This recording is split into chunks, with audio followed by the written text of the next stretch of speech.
There you go. Just like that. Okay, now you can talk to him. What did you laugh at me? In the fun, in the big ballot, in the little clean, and whole lot of you. In the fun, in the big ballot. The I got to do laugh at you. The fun, in the big ballot, in the little clean, and whole lot of you. I find it in the big ballot. The little clean, whole lot of you. In the fun, in the big ballot, in the little clean, whole lot of you. All right, so are you ready for me to jump in here with you? Mm-hmm. Okay, cool. Let me jump on in here. Ooh, big boy, man, you getting real big, man. Real heavy. That's good. What did you laugh at me? Welcome, Welcome. welcome to the MasterMind Library. I am. They call me Ferdinand, the bringer of balance, leader of many disciplines, and one of your hosts of the MasterMind Library, the home of the MasterMind Book Club on FHTII.com. Well, you better get back off in a second because I got some food right there for you. Okay. But did you want to say anything else to our audience? Mm-mm. No? Okay. All right. Well, What did you laugh at me? all right. Why don't you go ahead and sit down right there? Go ahead and sit down. I got your food right here. Okay. There you go. Go ahead and eat your food. Okay. All right. Thank y'all very much for being here today. It is episode 144, and we are in Secrets of the Federal Reserve. Okay. So we're going to go ahead and jump right in, and we're going to get on over to where we need to get to. So let's see. We need to be on page 33, chapter 3, the Federal Reserve Act. And then we need to make this a little bit larger for everybody at home. All right, we're inching a little closer to episode 150. Really appreciate everybody who's been supporting us. Thank you so much. There's quite a few people out there who's been sharing, liking, commenting, all that. Thank you so much. Please get this message out. Please get these videos out to the people, right? Because these are some powerful books that I've been reading on the MasterMind Library. Trey. Eat. Stop. Some powerful material that I am reading on the MasterMind Library. Psycho-Cybernetics, Booker T. Washington's own story of his life and works, the Secrets of the Federal Reserve, Simulacra and Simulation, to include a couple other books, right? So we've got some powerful material.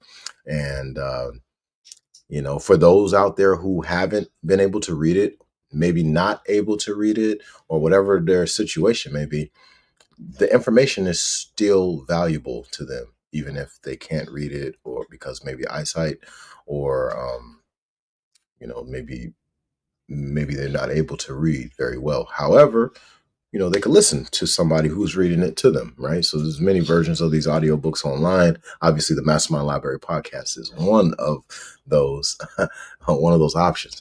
So please, give that to your family members. Give that to your children.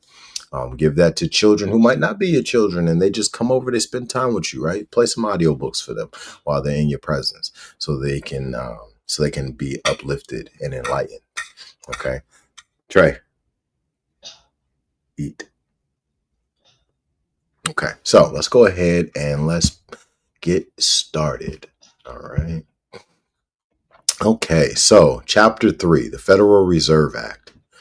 Our financial system is a false one and a huge burden on people.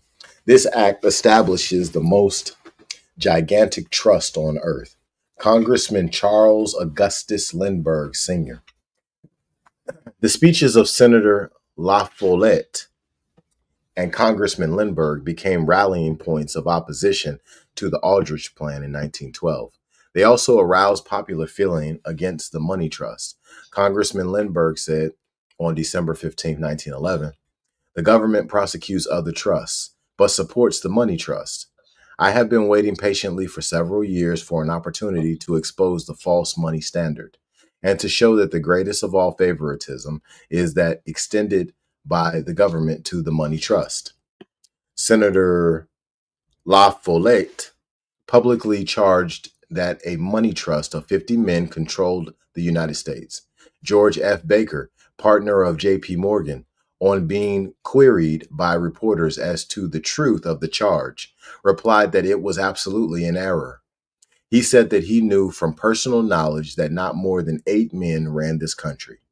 The Nation magazine replied editorially to Senator La Follette that if there is a money trust, it will not be practical to establish that it exercises its influence either for good or for bad. Senator La Follette remarks in his memoirs that his speech against the money trust later cost him the presidency of the United States, just as Woodrow Wilson's early support of the Aldrich Plan had brought him into consideration for that office.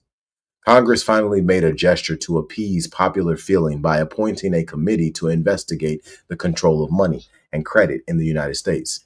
This was the Pujo Committee, a subcommittee of the House Banking and Currency Committee, which conducted the famous money trust hearings in 1912, under the leadership of Congressman Arsene Pujo of Louisiana, who was regarded as a spokesman for the oil interests. These hearings were deliberately dragged on for 5 months and resulted in 6,000 pages of printed testimony in 4 volumes. Month after month, the bankers made the train trip from New York to Washington, testified before the committee, and returned to New York. The hearings were extremely dull, and no startling information turned up at these sessions. The bankers solemnly admitted that they were indeed bankers, insisted that they always operated in the public interest, and claimed that they were animated only by the highest ideals of public service, like the congressmen before whom they were testifying. The paradoxical nature of the Pujo Money Trust hearings may better be understood if we examine the man who single-handedly carried on these hearings, Samuel Untermyer. He was one of the principal contributors to Woodrow Wilson's presidential campaign fund and was one of the wealthiest corporation lawyers in New York. He states in his autobiography, in Who's Who of 1926, that he once received a $775,000 fee for a single legal transaction, the successful merger of the Utah Copper Company and the Boston Consolidated and Nevada Company, a firm with a market value of $100 million. He refused to ask either Senator La Follette or Congressman Lindbergh to testify in the investigation which they alone had forced Congress to hold. As special counsel for the Pujo Committee, Untermyer ran the hearings as a one-man operation. The congressional members, including its chairman, Congressman Arsene Pujo, seemed to have been struck dumb from the commencement of the hearings to their conclusion. One of these silent servants of the public was Congressman James Burns of South Carolina, representing Bernard Barak's home district, who later achieved fame as Barak's man and was placed by Barak in charge of the Office of War Mobilization during the Second World War. Although he was a specialist in such matters, Untermyer did not ask any of the bankers about the system of interlocking directorates through which they controlled industry. He did not go into international gold movements, which were known as a factor in money panics, or the international relationships between American bankers and European bankers. The international banking houses of Eugene Meyer, Lazard Freres, J. and W. Seligman, Ladenburg Thalmann, Speyer Brothers, M. Warburg, and the Rothschild brothers did not arouse Samuel Untermyer's curiosity, although it was well known in the New York financial world that all of these family banking houses either had branches or controlled subsidiary houses in Wall Street. When Jacob Schiff appeared before the Pujo Committee, Mr. Untermyer's adroit questioning allowed Mr. Schiff to talk for many minutes without revealing any information about the operations of the banking house of Kuhn Loeb Company, of which he was senior partner, and which Senator Robert L. Owen was identified as the representative of the European Rothschilds in the United States. The aging J.P. Morgan, who had only a few more months to live, appeared before the committee to justify his decades of international financial deals. He stated for Mr. Untermeyer's edification that money is a commodity. This was a favorite ploy of the money creators, as they wished to make the public believe that the creation of money was a natural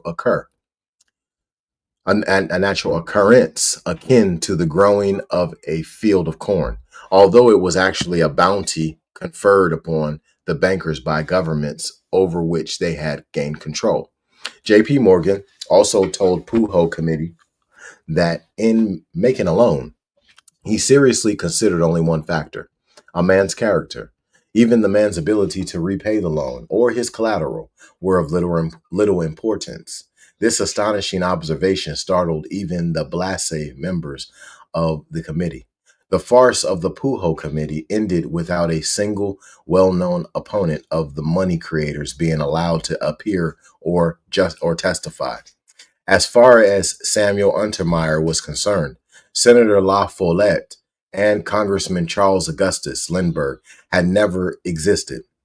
Nevertheless, these congressmen had managed to convince the people of the United States that the New York bankers did have a monopoly on the nation's money and credit. At the close of the hearings, the bankers and their subsidized newspapers claimed that the only way to break this monopoly was to engage the banking and currency legislation now being proposed to Congress, a bill which would be passed a year later as the Federal Reserve Act. The press seriously demanded that the New York banking monopoly be broken by turning over the administration of the new banking system to the most knowledgeable banker of them all, Paul Warburg. The presidential campaign of 1912 records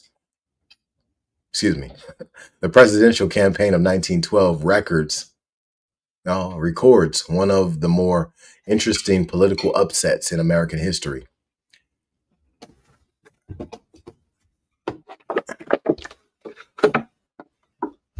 Hold on, we gotta wipe that mouth first, bro. You ain't getting no food all up in my water. All right, ready?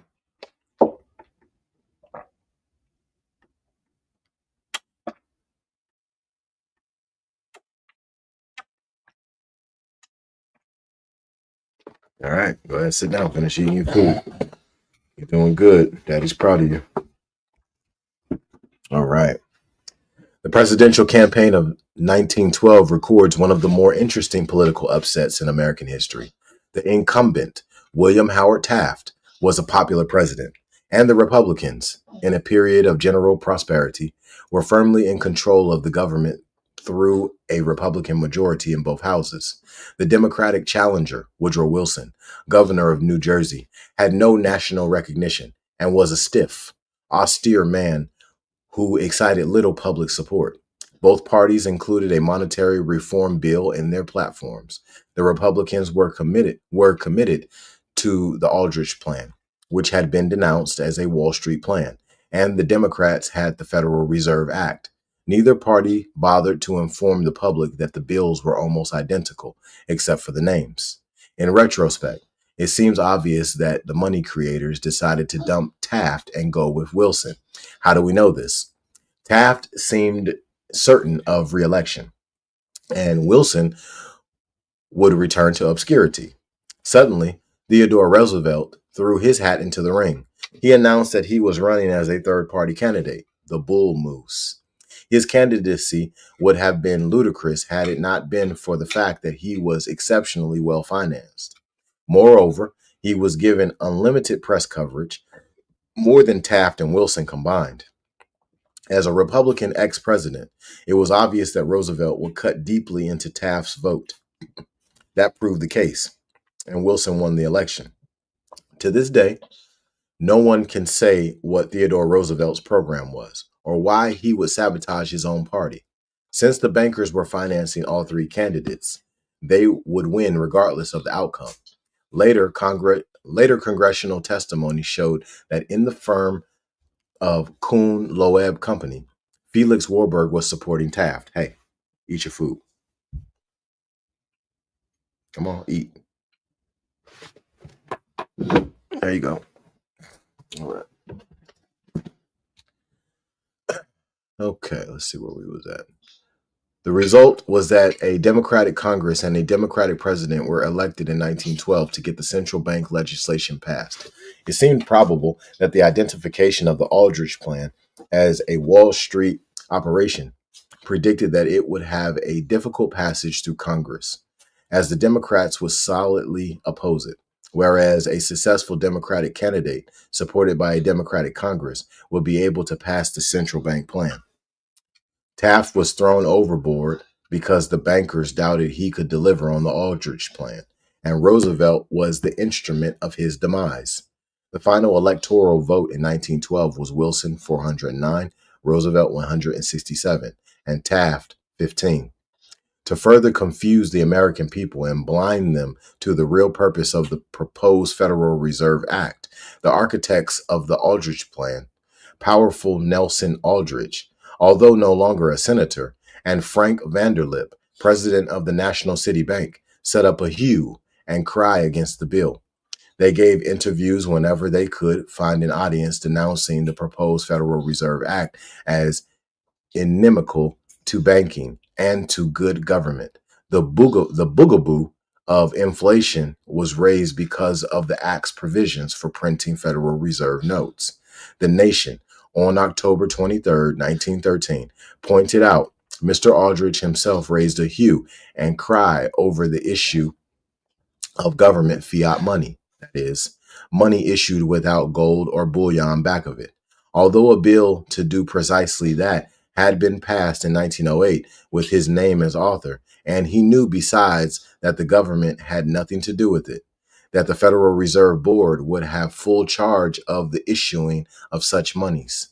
Frank Vanderlip's claims were so bizarre that Senator Robert L. Owen, chairman of the newly formed Senate Banking and Currency Committee, which had been formed on March 18, 1913, accused him of openly carrying on the campaign of misrepresentation about the bill.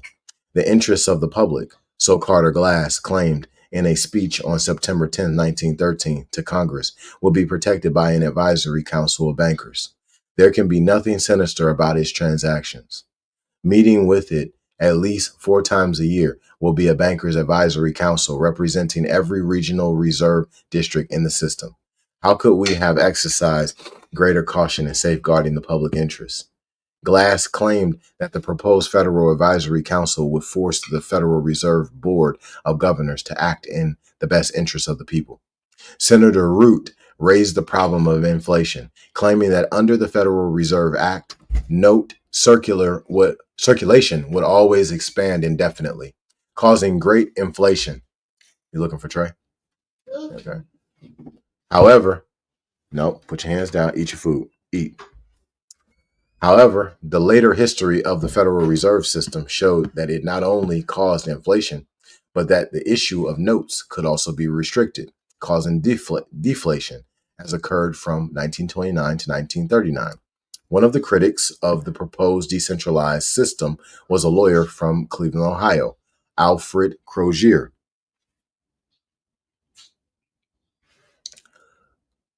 Crozier was called to testify for the Senate committee because he had written a provocative book in 1912, U.S. Money versus Corporation Currency.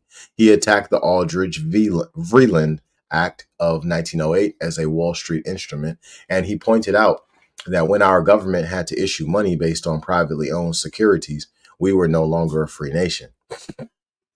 Crozier testified before the Senate committee that it should prohibit the granting or calling in of loans for the purpose of influencing quotation prices of securities and the contracting of loans or increasing interest rates in concert by the banks to influence public opinion or the action of any legislative body. With recent months, William McAdoo, Secretary of the Treasury of the United States, was reported in the open press as charging specifically that there was a conspiracy among certain of the large banking interests to put a contraction upon the currency and to raise interest rates for the sake of making the public force Congress into passing. Yes? Trey, stand up. Trey, stand up. Go close the door. Go close the door. Go close the door. Very good. All right, come on back over here. Finish your food. Okay. You doing good? Hey, you doing good? Okay. Still hungry? All right, cool. Go ahead. Finish your food. There you go. All right. So let's see. The so-called administration currency bill grants just what Wall Street and the big banks for 25 years have been striving for. That is, private instead of public control of currency. It does this as completely as the Aldrich bill. Both measures rob the government and the people of all effective control over the public's money and vest in the banks exclusively the dangerous power to make money among the people scarce or plenty. The Aldrich bill puts power in one central bank. The administration bill puts it in 12 regional central banks, all owned exclusively by the identical private interests that would have owned and operated the Aldrich Bank. President Garfield, shortly before his assassination, declared that whoever controls the supply of currency would control the business and activities of the people. Thomas Jefferson warned us 100 years ago that a private central bank issuing the public currency was a greater menace to the liberties of the people than a standing army. Trey, put some food on the spoon and put it in your mouth.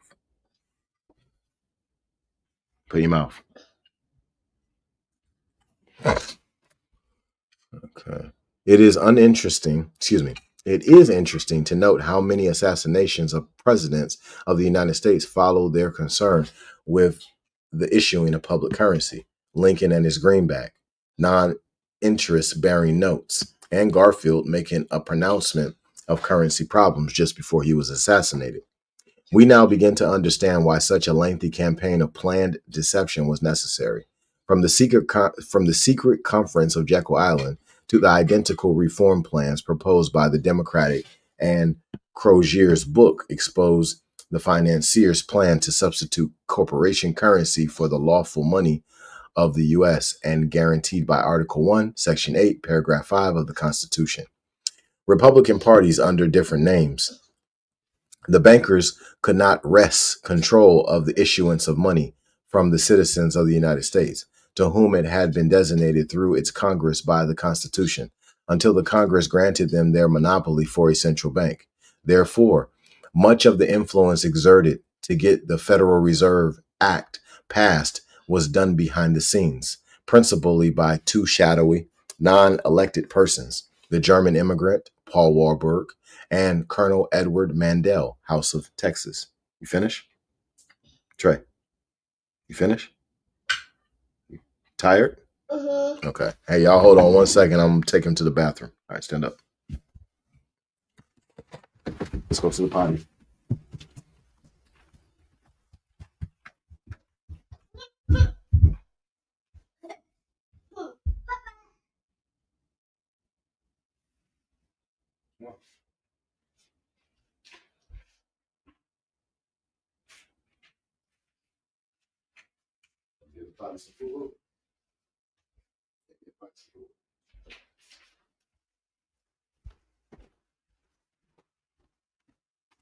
Stay on the toilet. I'm going to come and get you in a second, okay? All right. I'm back, y'all. Sorry about that. Okay.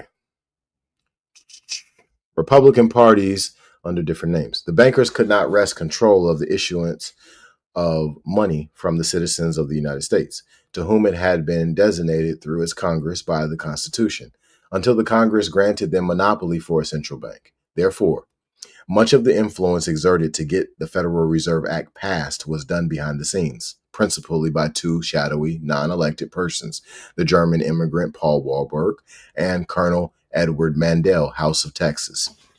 Paul Warburg made an appearance before the House Banking and Currency Committee in 1913, in which he briefly stated his background. I am a member of the banking house of Kuhn, Loeb Company.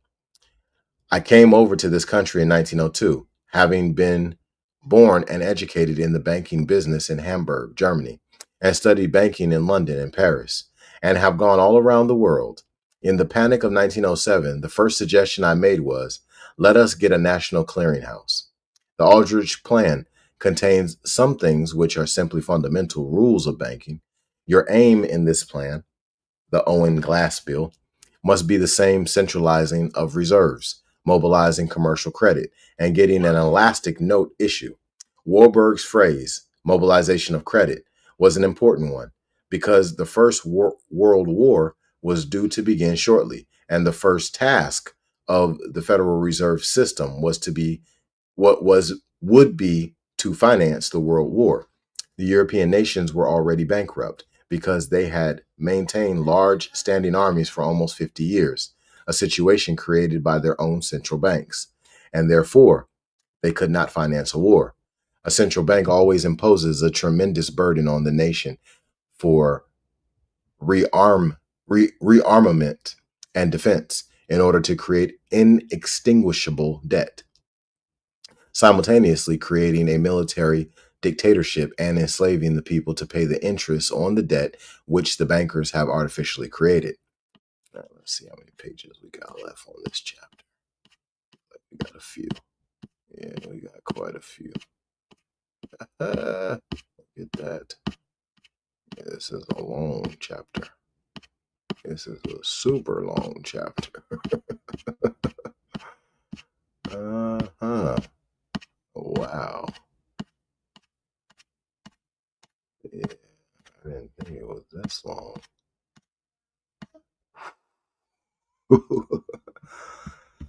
All right, let's figure out where we were. You're welcome, buddy. I'm about to come get you. I'm coming to get you in just a second, okay? I just got to figure out where I was. All right, so I think I'm getting close.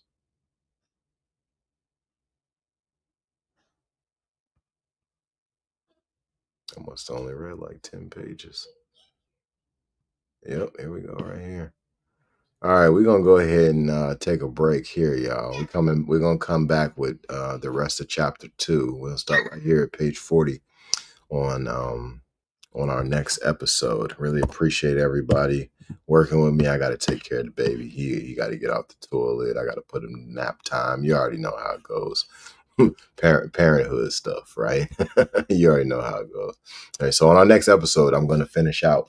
I'm gonna finish out chapter 3. Quite a few pages, but I'm gonna finish it out. And then on the episode following, we'll go into chapter 4. All right, listen, y'all be blessed and expose your gift.